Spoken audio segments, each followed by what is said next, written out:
ತುಂಬ ಜನ ಕೇಳ್ತಿದ್ರಿ ಬ್ರೋ ಯಾರಾದರೂ ತುಂಬ ಎಕ್ಸ್ಪೀರಿಯೆನ್ಸ್ ಇರೋರನ್ನ ಕರ್ಕೊಂಬಂದು ಇಂಟರ್ವ್ಯೂ ಮಾಡಿ ಅಂತ. ಸೊ ಇಲ್ಲಿ ಒಬ್ಬ ವ್ಯಕ್ತಿ ಇದ್ದಾರೆ ನನ್ನ ಹತ್ರ. ಅವ್ರಿಗೆ ಆಲ್ಮೋಸ್ಟ್ 12 ವರ್ಷಕ್ಕಿಂತ ಜಾಸ್ತಿ ಎಕ್ಸ್ಪೀರಿಯೆನ್ಸು, ಫಾರಿನ್ ಕಂಟ್ರಿಯಲ್ಲೇ ವರ್ಕ್ ಮಾಡಿದ್ದಾರೆ. ಸರ್ ನಮಸ್ತೆ, ಚೇತನ್ ಅಂತ ಅಂದ್ವಿ. ಮನೋಜ್ ಅವರೇ, ಸೊ ತುಂಬ ಖುಷಿ ಆಯ್ತು ಸರ್. ನಮಗೆ ನಮ್ಮ ವ್ಯೂವರ್ಸಲ್ಲಿ ಆಗಿರ್ಬೋದು, ನನಗಾಗಿರ್ಬೋದು, ಏನೋ ಒಂಥರ ಡ್ರೀಮ್ ಇತ್ತು ನಮಗೆ. ಮತ್ತು ನಿಮ್ಮ ಥರ ಯಾರೋ ಇವಾಗ ಸ್ಟಾರ್ಟ್ ಮಾಡ್ತಿರ್ತಾರೆ ಹುಡುಗರು, ಇವಾಗ ತಾನೇ ಕಾಲೇಜಿಂದ ಪಾಸ್ಔಟ್ ಆಗಿರ್ತಾರೆ. ಸೊ ಅವ್ರಿಗೆ ನಿಮ್ಮ ಒಂದು ಸಜೆಷನ್ಸ್ ಏನು ಅಂತ ಹೇಳೋದಾದರೆ?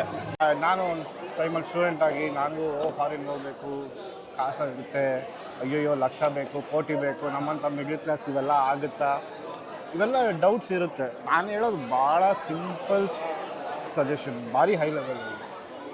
ಯಾರಾದರೂ ಹೆಂಗೆ ಆಗುತ್ತೆ ಅಂತ ಹೇಳಿದ್ರೆ ಅವ್ರ ಮಾತು ಮಾತ್ರ ಕೇಳಿ. ಯಾರು ಆಗಲ್ಲ, ಇದು ಯಾಕೆ, ಇದು ನಮಗಲ್ಲ ಅನ್ನೋದನ್ನೆಲ್ಲ ಇಗ್ನೋರ್ ಮಾಡಿ. ಇನ್ನು ನಿಜವಾಗ್ಲೂ ಫಾರಿನ್ಗೆ ಹೋಗೋದಿರಲಿ, ಯಾವುದೋ IIM ಸೇರ್ಕೊಳ್ಳೋದು, ಎಲ್ಲೋ ಏನೋ ಒಂದು ಆಸೆ ಇತ್ತು ಅಂದರೆ ಬಹಿರಂಗವಾಗಿ ಹೇಳಿ ನಮಗೊಂದು ಆಸೆ ಇದೆ ಅಂತ. ಅವಾಗ ಯಾರೋ ಒಬ್ರು ಅಡ್ವೈಸ್ ಮಾಡ್ತಾರೆ. ಅದನ್ನು ನಮಗೆಲ್ಲ ಅಲ್ಲ ಕಣೋ ಅಂತ ಹೇಳೋರು 1000 ಇದ್ದಾರೆ. ಅದನ್ನ ಇಗ್ನೋರ್ ಮಾಡಿ ಅಷ್ಟೇ. ನನಗೆ ನಿಮ್ಮ ಎಕ್ಸ್ಪೀರಿಯನ್ಸ್ ಇರೋಷ್ಟು ನಮಗೆ ಎಷ್ಟೋ ಜನಕ್ಕೆ ಏಜ್ ಇರಲ್ಲ ಹೇಳ್ಬೇಕಂದ್ರೆ. ಸೊ ಜರ್ಮನಿಯಲ್ಲಿ ನೀವು ಬಂದು ಎಷ್ಟು ವರ್ಷ ಆಯಿತು? 6 years. 6 ವರ್ಷ ಆಯಿತು ಜರ್ಮನಿ. ಇಲ್ಲಿ ಏನು ಮಾಡ್ತಿದ್ದೀರಾ ಸರ್? ಇಲ್ಲಿ ನಾನು SAP ಕೆಲಸ ಮಾಡ್ತೀನಿ. SAP. ಸೊ ಅದು one of the dream companies ನಮಗೆಲ್ಲ. ಇಲ್ಲಿ ನಾವು ಯಾವ ಥರ ಪರ್ಫಾರ್ಮ್ ಮಾಡ್ತೀರಾ ಅದ್ರ ಮೇಲೆ ಡಿಪೆಂಡ್ ಆಗುತ್ತೆ. ಯಾರಾದರೂ ಕೆಲಸ ಕೊಡ್ತೀನಿ ಅಂದರೆ ನಂಬೇಡ್ರಿ. ನೀವು ಯಾರಾದರೂ ರೆಫರ್ ಮಾಡಿ ಕೆಲಸ ನಿಮ್ಗೆ ಸಿಕ್ತು ಅಂದರೆ ಅದು ನಿಮ್ಮ ಸ್ಕಿಲ್ಲಿಂದಾನೇ ಸಿಗೋದು ಹೊರತು ಯಾರೋ ಬಂದು ರೆಕಮೆಂಡೇಶನ್ ಅದೆಲ್ಲ ನಡೆಯಲ್ಲ. Thank you so much sir. ನಿಮ್ಮಿಂದ ತುಂಬ ಖುಷಿ ಆಯಿತು ನಮಗೆ.